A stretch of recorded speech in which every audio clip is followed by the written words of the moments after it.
श्रीमद् भगवद गीता की जय। बोलो श्रीमद् भगवद गीता की जय। सनातन धर्म की जय। पंचो तत्व की जय। श्री राम कृष्ण गोसाई की जय। श्री श्री नारायण गोसाई की जय। श्री गुरुदेव की जय। अपन अपन माता पिता की जय। हे कृष्ण करुणा सिंधु दीनबन्धु जगत्पते गोपेश गोपिका कान्त राधा कान्त नमस्तुते। আমরা যিনি এই অখিল বিশ্ব ব্রহ্মাণ্ডের নায়ক শ্রী জগৎপতি রাঙ্গারাতুল শ্রীচরণেই প্রণতি নিবেদন করি।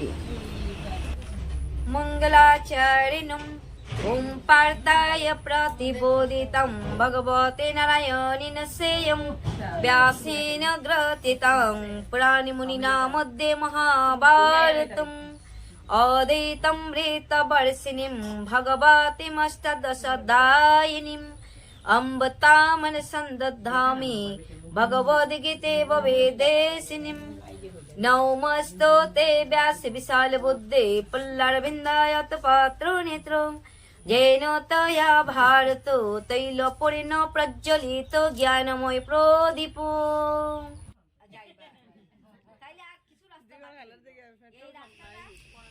সাংখ্য যোগী থেকে আমরা 2-3টে শ্লোক পাঠ করব। তো সাংখ্য যুগের 4 নম্বর শ্লোক থেকে আজকে পাঠ করা হবে।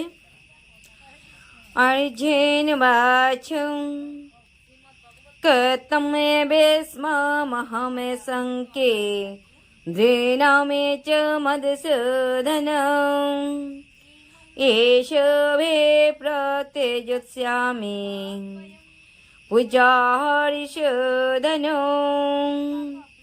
অর্জুন বললেন, হে মধুসূদন, হে অরিসূদন, এই যুদ্ধক্ষেত্রে ভীষ্ম ও দ্রোণাচার্যের মতো পরম পূজনীয় ব্যক্তিদের কেমন করে আমি বাণের দ্বারা প্রত্যাঘাত করব। শ্লোক নম্বর 5। গুরুণা হত্যা হি মহানুভবন শ্রেয়ো ভুক্তুং ভৈক্ষমপি হলুকে হত্যর্তু কামস্তু গুরুণো ভুজুং ভুঞ্জীয় ভুগন হৃদয়ের প্রধিগ্ধন। আমার মহানুভব গুরুবর্গের জীবনের বিনিময়ে এই জগৎ ভোগ করার থেকে বরং ভিক্ষা করে জীবন ধারণ করা ভালো। তারা পার্থিব বস্তুর অভিলাষী হলেও আমার গুরুজন।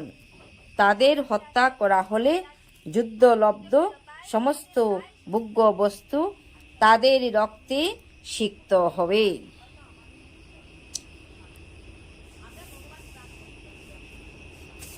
তো আমরা এখানে তাৎপর্য যে শাস্ত্রনীতি অনুসারে যে গুরু জঘন্য কার্যে লিপ্ত হয়েছে এবং ভালো মন্দ বিচারবোধ হারিয়ে ফেলেছে তাকে পরিত্যাগ করা উচিত।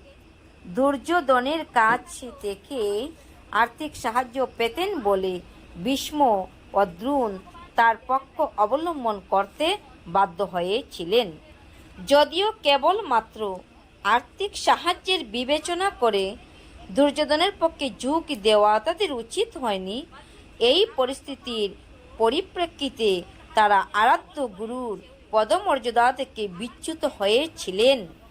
কিন্তু তা সত্ত্বেও অর্জুন মনে করেছিলেন যে তারা ছিলেন তার গুরুজন এবং তাই তাদের হত্যা করে জাগতিক সুখ উপভোগ করা হলে সেই ভোগ হবে তাদের রক্তে সিক্ত।